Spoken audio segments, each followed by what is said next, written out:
할렐루야. 여러분 말씀 가운데 한 주간 잘 지내고 계십니까? 오늘 이제 또 토요일입니다. 오늘 우리에게 주시는 또 이 하루의 새벽 묵상이 주님 앞에 귀하게 세움받는 시간이 되어지기를 주님의 이름으로 축원합니다. 오늘 우리가 함께 나누실 말씀은 요한복음 4장 43절에서 54절입니다. 43절에 이틀이 지남에 예수께서 그 길을 떠나 갈릴리로 가시며 친히 증언하시기를 선지자가 고향에서는 높임을 받지 못한다 하시고 갈릴리에 이르르심에 갈릴리인들이 그를 영접하니 이는 자기들도 명절에 갔다가 예수께서 명절 중 예루살렘에서 하신 모든 일을 보았음이더라. 예수께서 다시 갈릴리 가나에 이르시니 전에 물로 포도주를 만드신 곳이라. 왕의 신하가 있어 그의 아들이 가브나움에서 병들었더니 그가 예수께서 유대로부터 갈릴리로 오셨다는 것을 듣고 가서 청하되 내려오셔서 내 아들의 병을 고쳐주소서 하니 그가 거의 죽게 되었습니다. 예수께서 이르시되 너희는 표적과 기사를 보지 못하면 도무지 믿지 아니하리라. 신하가 이르되 주여 내 아이가 죽기 전에 내려오소서. 예수께서 이르시되 가라 내 아들이 살아있다 하시니 그 사람이 예수께서 하신 말씀을 믿고 가더니 내려가는 길에서 그 종들이 오다가 만나서 아이가 살아있다 하거늘 그 낳기 시작한 때를 물은즉 어제 7시에 열기가 떨어졌나이다 하는지라. 그의 아버지가 예수께서 내 아들이 살아있다 말씀하신 그때인 줄 알고 자기와 그 온 집안이 다 믿으니라. 이것은 예수께서 유대에서 갈릴리로 오신 후에 행하신 두 번째 표적이니라. 아멘. 저는 요즘 이 요한복음을 함께 여러분과 묵상하면서 저도 이 말씀을 같이 많이 묵상하게 됩니다. 이 묵상하는 시간을 갖다가 참 이 요한복음에 대해 요한복음을 보면서 참 많은 것을 또 느끼고 깨닫게 하십니다. 그리고 또 더욱더 주님의 말씀을 의지하며 나갈 수 있도록 그 힘이 되어주는 것 같습니다. 오늘 이 요한복음 이 말씀을 보면서 우리가 또 한 번 주님의 귀한 은혜를 나눌 수 있기를 원합니다.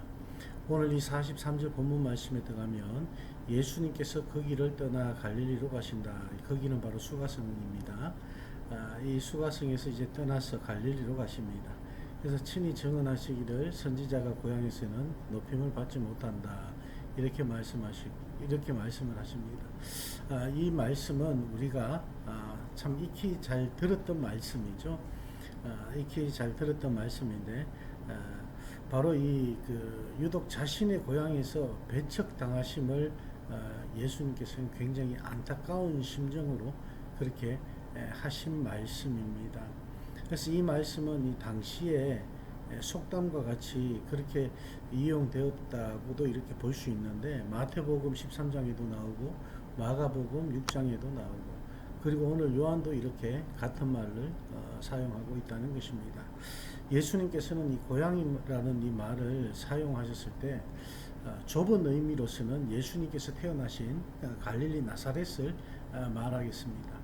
그러나 이 넓은 의미에서 본다면 유대인과 이 이스라엘을 의미하는 것이죠. 그러니까 많은 이들이 예수님을 배척하실 것을 미리 염두에 두고 그렇게 하신 말씀으로 우리가 볼 수도 있다는 것입니다. 오늘 여기에 또 이렇게 믿음에 관한 또 한 사람이 나옵니다. 믿음에 관한 한 사람이 나오는데 오늘 이 사람은 신하입니다. 그죠? 왕의 신하. 이 왕의 신하라고 이렇게 나오는데 이 왕의 신하가 갈릴리 가나에 예수님께서 오셨을 때 예수님을 만나러 옵니다. 이 지역에서 물로 바로 포도주를 만드신 그 사건이죠. 그 첫 번째 이적의 그 사건이 표적의 사건이 그렇게 이제 알려지게 되었습니다. 소문이 나니까 이 말씀을 믿고 병자들을 고칠 수 있다는 그 생각을 하게 된 것입니다. 오늘 여기 본문에 나오는 왕의 신하는 바로 이 바실리코스라 해가지고 굉장히 고귀한 사람을 말해요. 굉장히 고귀한 사람을 말하는데 여기서는 그냥 신하라고 이렇게 번역이 되어 있습니다. 그런데 이 말씀은 고귀한 사람이라고 사용한 바실리코스 이 단어는 바로 왕과 혈연적이든 뭐 어떤 그런 공적이든 간에 이 왕과 연결이 되어 있다는 말씀입니다. 그러니까 이 왕과 아주 밀접한 관계에 있는 그런 신하라고 그렇게 이제 보시면 되겠습니다. 이때 왕의 이름이 바로 헤롯 안티파스라는 갈릴리 분봉왕이었습니다. 그래서 이 갈릴리 분봉왕과 함께 이 관계가 있는 사람이라 이렇게 우리가 생각을 하시면 되겠습니다. 오늘 이 왕의 신하가 예수님 앞에 나옵니다. 예수님께 나와서 자기의 아들이 죽게 된 것을 구하고 그 아들을 살려달라고 그렇게 이제 얘기를 하죠. 그런데 오늘 이 왕의 신하를 보면서 우리가 함께 배우고 또 함께 우리가 깨닫게 되고자 하는 그런 말씀이 있는데, 바로 이 왕의 신하가 먼저 예수님 앞에 나오게 된 그 믿음의 동기를 우리가 볼 필요가 있습니다. 이 믿음의 동기는 결과론적으로는 뭡니까? 표적에 매달리는 그의 믿음이었습니다. 바로 이 가나 혼인잔치 때 예수님께서 물이 변하여 포도주로 만드는 그 사건이 이제 소문이 나고 난 다음에 그 얘기를 듣고 이제 찾아온 것이죠. 그렇습니다. 우리들도 처음 주님 앞에 나올 때는 그 첫 믿음의 동기들이 다 있습니다.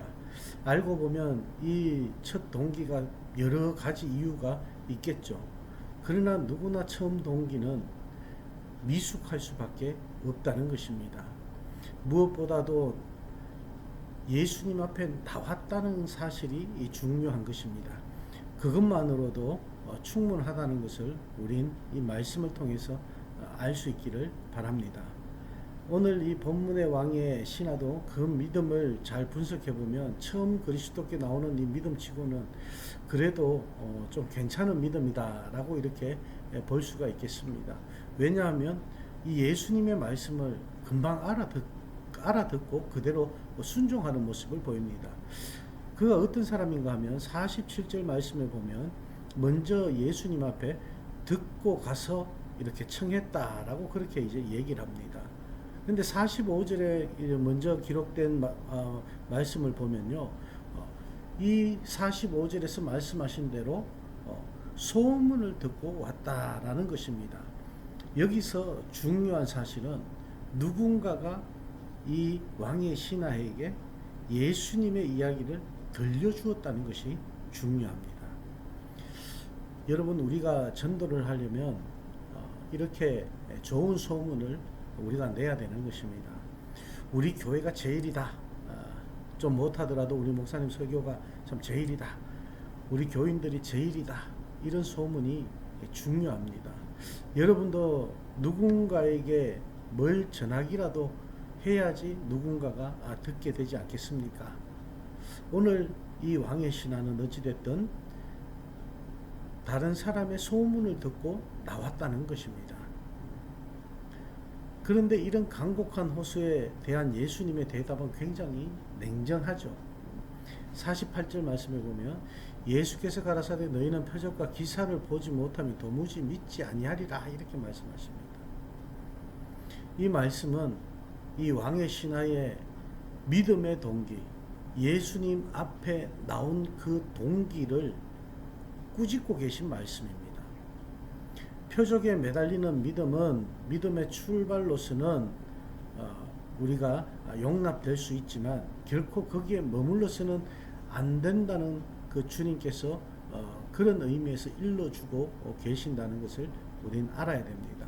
그러니까 이 부족한 믿음의 동기로 출발하는 이 사람의 믿음을 온전한 믿음으로 바꾸시려는 주님의 마음이 그 안에 담겨져 있다는 것입니다. 왕의 신하는 예수님께서 자기 아들의 병상까지 내려와서 자기 아들의 이마에 손을 대시고 기도하셔야만 기적이 일어날 수 있다고 믿는 그런 미성숙한 믿음의 자리에 있었다는 것이죠. 주님은 성숙하고 온전한 믿음이란 어떤 것인가를 기적으로 보여주시려는 의도를 오늘 이렇게 보여주고 계신다는 것입니다. 사실 오늘날도 변하지 않는 그런 모든 이 세상의 이상적인 믿음의 수준이 바로 이 왕의 신화를 통해서 볼 수가 있습니다. 다들 그렇습니다. 우리는 정말 만나서 기도를 해줘야지만이 고침을 받을 수 있다라고는 이런 믿음의 수준에 달려 있다는 것입니다. 그런데 표적에 매달리는 믿음은 시작으로서 필요하지만 거기에 머물러서는 안 된다는 것을 다시 한번 강조하면서 진정한 기적을 경험하기 위해서는 이 왕의 신하에게는 그 다음 단계가 필요했죠. 그 다음 단계가 바로 온전한 믿음으로 나가는 길입니다. 오늘 왕의 신하가 보여준 믿음의 다음 단계는 말씀을 신뢰하는 믿음으로 성숙해졌다는 것입니다. 잠깐입니다. 그죠? 예수님 앞에 나올 때는 표적을 보고 나왔습니다. 소문을 듣고 나왔습니다. 그런데 잠깐 동안 예수님의 말씀에 순종하며 성숙된 믿음으로 변화된다는 것입니다. 처음에는 예수님 앞에 나왔지만 아직도 예수님의 그 말씀을 알아차리지 못한 이 왕의 신하는 다시 한번 예수님께 요청하죠. 49절 말씀에 주여 내 아이가 죽기 전에 내려오소서. 이때 예수님의 반응이 무엇입니까? 그의 아들이 아파 누운 곳으로 내려가신 것이 아닙니다. 그죠? 이 왕의 신하의 말을 들은 것이 아닙니다. 50절 말씀입니다. 네 아들이 살아있다라고 그렇게 말씀으로만 선포하십니다. 네 아들이 살아있다. 예수께서 이르시되 가라 내 아들이 살아있다 하시니 그 사람이 예수께서 하신 말씀을 믿고 가더니 이렇게 50절에 말씀을 하죠. 그렇습니다. 저는 예수님께서 이 반응을 통해 왕의 신하의 믿음의 성숙을 기대하신 것이었다고 믿습니다. 진정한 기적은 눈에 보이는 표적으로만 아니라 말씀에 의지하고서도 얼마든지 가능한 것을 가르쳐주고 계신 것입니다. 그리고 왕의 신하는 이런 주님의 그런 기대에 부응하는 성숙함으로 반응을 합니다. 50절 하반절에 보니까 뭐라고 합니까? 그 사람이 예수의 하신 말씀을 믿고 갔다고 그렇게 이제 말씀을 합니다. 드디어 그의 믿음의 근거로 말씀을 붙들고 있는 이 아버지의 모습으로 세워졌다는 것입니다. 왕의 신하의 소원은 뭡니까? 당장 예수님께서 가버나움에 같이 가셔서 손을 얹고 기도해 주길 바랬지만, 그러나 주님은 그가 원하는 방법을 거절하시고 주님의 방법으로 네 아들이 살아있다 그냥 가라 이 말씀만 하십니다. 여러분, 내가 생각지 않은 시간, 내가 생각지 않은 방법으로 응답을 주시는 그 하나님을 우리가 아는 믿음, 이것이 온전한 믿음인 줄 믿습니다. 그런데 더 놀라운 사건이 터집니다. 53절에 보면 자기와 그 온 집이 다 믿었다라고 이렇게 말씀을 합니다. 이 왕의 신하는 아들의 그 병을 고치러 나왔던 연약한 믿음의 채워짐을 받고 집에 내려가는데 이제 하인들이 올라옵니다. 급하게 하인들이 올라와서 주인님, 당신 아들이 살아났습니다 라고 이렇게 보고를 합니다. 그때 이 신하가 다시 묻습니다. 언제 그렇게 살아났냐? 어제 7시입니다. 7시입니다. 이렇게 말합니다. 그때 예수님께서 가라 내 아들이 살았다 살아있다 이 말씀을 하실 때 시간과 동일하다는 것을 이 신하는 알게 됩니다. 그리고 온 가족을 모아서 이 얘기를 전했을 것입니다. 그리고 온 집이 다 예수를 믿게 되었고, 그리고 또 더 놀라운 일은 이 네 아들이 살아있다 이 신하의 눈에는 보이지 않습니다. 그러나 그가 믿었다는 것이 가장 놀라운 일이죠. 그가 믿었기 때문에 가버나움으로 가는 중에 말씀대로 되어진 것을 다시 한번 확정받게 하십니다. 그렇습니다, 여러분. 순종이 먼저요, 깨달음이 뒤따르는 신앙의 중요한 원리가 오늘 이 말씀을 통해서 우리에게 보여주고 있는 것입니다. 사랑하는 여러분, 먼저 순종하고 먼저 감사하고 그 다음에 되어진 사실을 우리가 깨닫게 되어지길 원합니다. 이렇게 할 때 믿음 없는 사람이 믿음을 가지게 되는 것이라는 것을 오늘 말씀해 주고 계십니다. 미숙하고 유치한 믿음을 가졌던 그런 왕의 신하가 이제는 원숙하고 온전한 믿음을 가지게 되는 그런 사건을 오늘 저와 여러분은 보았습니다. 오늘 이 사건의 말씀 속에서 우리의 부족한 믿음의 그런 연약한 부분들이 정말 믿음으로써 주님의 말씀으로써 치유받는 그런 귀하고 복된 시간이 되어지기를 주님의 이름으로 축원합니다. 기도하시겠습니다. 하나님 감사합니다. 오늘도 저희에게 또 귀한 말씀의 만남을 주셔서 이 말씀의 만남을 통해서 또 한 가지를 깨닫게 하시니 감사를 드립니다. 우리가 순종하고 주님 앞에 그 믿음의 자리에 나갈 수 있는 그런 삶이 될 수 있도록 주님께서 인도하여 주시고 왕의 신화를 통해서 보여주신 이 말씀이 이 믿음이 저희에게 정말 귀하게 일어날 수 있도록 주님께서 함께하여 주시옵소서. 말씀을 의지하고 주님 앞에 순종하며 그 온전한 믿음으로 한 단계 한 단계 세워져 갈 수 있는 저희들이 되게 하여 주시옵소서. 오늘도 예비일 주님의 말씀과 함께 시작합니다. 이 새벽에 주님의 말씀과 함께 시작하는 우리 모두에게 하나님의 영이 함께하여 주셔서 오늘 만나는 모든 이들에게 좋은 소문 나타낼 수 있게 하여 주시고 예수 사랑, 예수 십자가 증거할 수 있는 저희들 되게 하여 주시옵소서. 오늘도 우리와 함께 하실 주님께 감사드리며 예수님 이름으로 축복하며 기도합니다. 아멘.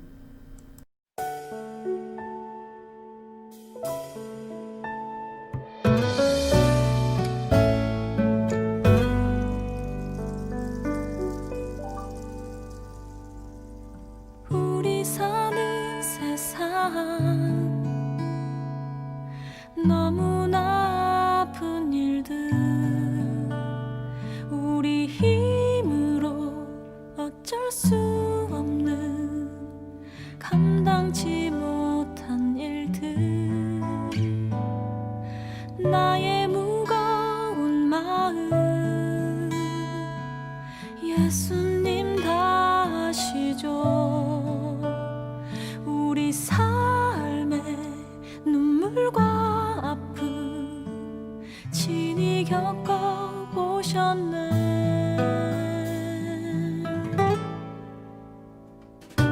널 위해 울어요. 예수께서 눈물을 흘리시네. 우리 우는 것 민망히 여기서 더 많이 우시네. 널 위해 울어요. 하늘 아버지께서 우시네. 내가 우는 것 민망히 여기서 더 아파하시네. 더 아파하시네.